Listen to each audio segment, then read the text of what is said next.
نحمدہ ونصلی ونسلم علی رسولہ الکریم، اما بعد۔ امید ہے تمام احباب عافیت سے خیریت سے، اللہ سب پر اپنا خصوصی فضل فرمائے۔ ایک سوال یہ کہ بہت سارے لوگ اپنا تجربہ بتاتے ہیں اور کہا کرتے ہیں کہ آپ جب عمرہ کرنے جائیں تو غلاف کعبہ پر کسی آئندہ شخص کا جو رشتہ داروں دوستوں میں سے اس کا نام لکھ دیں، اپنی انگلی سے اس پر نام اگر لکھ دیا جائے تو اس شخص کا بلاوا آ جاتا ہے عمرے کے لیے اللہ سبحانہ و تعالیٰ کی طرف سے۔ اب یہ ایک تجرباتی چیز ہے، مختلف لوگوں نے اس پہ تجربہ کیا اور اپنے حساب سے یہ بات کہہ دی، لیکن یہ اللہ کے رسول صلی اللہ علیہ وسلم کی تعلیم نہیں ہے، یہ حدیث میں نہیں آیا، یہ کسی بزرگ کا، ائمہ کا، ہمارے ان کا طریقہ نہیں ہے، یہ بعد والوں نے اپنے اپنے طور پر کچھ بنا لیا، کسی کا تجربہ ہوا۔ ایسا اگر اس نیت سے کیا جائے کہ چلو کسی کا بلاوا اللہ کرے آ جائے اس طریقے سے، اچھی نیت سے، تو ایسا کر لینے کی گنجائش ہے، لیکن اس میں دو تین چیزوں کا بہت خیال رکھنا ضروری ہے۔ نمبر ایک یہ کہ اس کو سنت سمجھ کے نہیں، دین سمجھ کے نہیں کیا جائے گا، اس پر ثواب کی نیت کریں کہ اس سے کسی کا ثواب ہو جائے، نہیں، یہ صرف ایک طریقہ ہے اس امید پہ کہ کسی اور کا بلاوا آ جائے۔ نمبر دو یہ، اس کو اگر ثواب سمجھیں گے اور اچھا کام سمجھیں گے تو اس سے یہ بدعت بن جائے گی، اس پہ گناہ ہوگا، یہ ہم نے دین میں ایک اضافہ کر دیا۔ نمبر تین یہ کہ اس کا کرنے کے بعد آ کے چرچا کرنا، تو اس سے یہ مفاسد پیدا ہوتے ہیں۔ ان میں سے ایک یہ ہے کہ اپنی بڑائی دل میں آتی ہے کہ دیکھا ہم نے لکھا تھا نا، اس وجہ سے ابھی احسان جتلا رہے ہیں، اگلے کو بتا رہے ہیں تمہارا تو بلا بس لیا، ہم تمہارا نام لکھ کے آئے تھے۔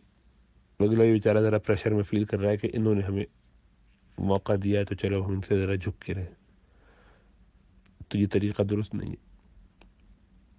وہ تو تقدیر میں لکھا تھا، اللہ نے ایسا کیا، اس کو سبب بنا دیا۔ جیسے دوا دیتے ہیں، کوئی درد ہے 2 پیراسیٹامول کھا لو، لیکن کوئی یہ سمجھے کہ پیراسیٹامول کھائیں گے تو ہی درد جائے گا، یا یہ سنت ہے، تو ظاہر بات ہے سب دین میں اضافہ ہو جائے گا، گناہ ہو جائے گا۔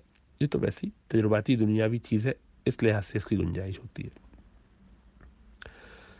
لیکن ایک بات اور ذہن میں رہے کہ یہ چونکہ انبیاء کا، صحابہ کا، بزرگان دین، علماء وغیرہ کا طریقہ نہیں رہا، تو ان کے طریقے سے ہٹ کے کوئی کام کرنے میں عموماً وہ برکت نہیں ہوتی جو ان کے طریقے میں رہنے سے ہوتی ہے، اس لیے احتیاط اس میں کرنی چاہیے۔ اور ایک اہم بات یہ ہے کہ یہ کرنے کے لیے لا محالہ آپ کو مردوں کو مثلاً دھکم پیل کر کے وہاں پہنچنا پڑے گا، یہ آسان نہیں ہے غلاف کعبہ تک پہنچنا۔ عورتوں کو بہت سارے نامحرموں کو ہاتھ لگا کے، دھکے کھا کے پہنچنا پڑے گا، تو آپ کی ذات سے کسی کو تکلیف ہوئی، کسی کا پاؤں دب گیا، کسی کو آپ نے پش کیا، دھکا دے دیا، تو آپ نے وہاں حرم میں رہتے ہوئے گناہ کمایا۔ آپ دوسرے کے بلاوے کی فکر کر رہے ہیں کہ اس کو آنے کا موقع مل جائے، اور اپنی آخرت خراب کر رہے ہیں، اپنا عمرہ، اپنا طواف خراب کر رہے ہیں۔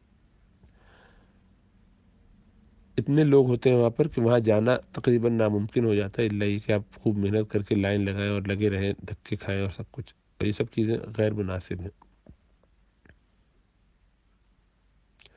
لیکن جیسا عرض کیا کہ کوئی کر لیتا ہے اس نیت سے کہ چلو ہم کر رہے ہیں، نہیں دل مانتا، تو ایسے شخص کے لیے یہ ہے کہ وہ جائز تو ہے اگر اس کو سنت نہ سمجھے،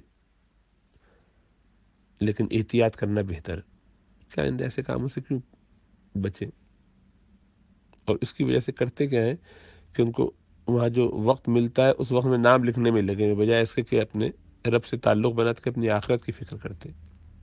وہاں تو اپنے رب سے بس 1 to 1 رابطہ ہو رہا ہے، اپنی فکر ہونی چاہیے، لوگوں کے لیے دعا کر دی جائے جب موقع ہو۔ اتنا قریب پہنچ کر آدمی ان کاموں میں لگے، مناسب طریقہ نہیں ہے۔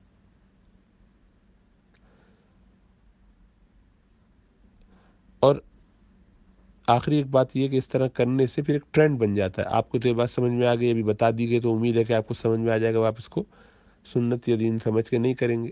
لیکن جو باقی لوگ ہیں وہ سمجھتے ہیں کہ یہ تو بہت اہم بات ہوگی، جب سبھی کر رہے ہیں تو اس کا مطلب یہ کہیں سے آیا ہوگا، کسی حدیث میں ہوگا، کہیں قرآن میں ہوگا، عام آدمی کو تو اندازہ نہیں ہوتا ان چیزوں کا. اس کا مطلب یہ کہ آئندہ اندیشہ ہے کہ اس کو لوگ دین کا حصہ سمجھ کے بدعتیں کرنے لگے، تو ہم بھی کریں گے تو ہم اس طرح کی چیزیں سکھانے والے بن جائیں گے. ایسے کاموں سے بچنا چاہیے. اپنے آپ کو نبی اکرم صلی اللہ علیہ وسلم کے طریقے، ان کے سانچے میں اگر انسان ڈھال لے تو اس کو کبھی مسئلہ نہ ہو. اس کو اپنی مرضی، اپنا طریقہ، اپنا دل کیا کہہ رہا ہے یہ سب کرنا، اس طرح کی چیزیں کبھی کرنے سے بہت بچنا بہتر ہے. تو ہمارا تو ایسا کرنا اپنی ذات میں ہم نے کبھی نہیں کیا، نہ ہمارے اساتذہ بزرگوں کا طریقہ ہے، نہ ہمارے نبی صلی اللہ علیہ وسلم کا طریقہ ہے، نہ صحابہ کا طریقہ ہے. امام ابو حنیفہ کا بھی نہیں ہے، ان کے بعد ہمارے اماموں کا بھی نہیں ہے. تو آپ کی مرضی، آپ کرتے ہیں تو کرے، لیکن ان نیتوں کے ساتھ یہ سارے دھکم پیل نہ ہو اس طرح سے، اور دل میں بڑائی نہ آئے، اور اس چیز کی رسم نہ بنے. اب ان کا کون خیال کر سکتا ہے، مشکل ہو جاتا ہے. اس لیے افضل اور بہتر یہ ہے کہ اس کام سے بچا جائے. اللہ سب کو توفیق اور سمجھ عطا فرمائے.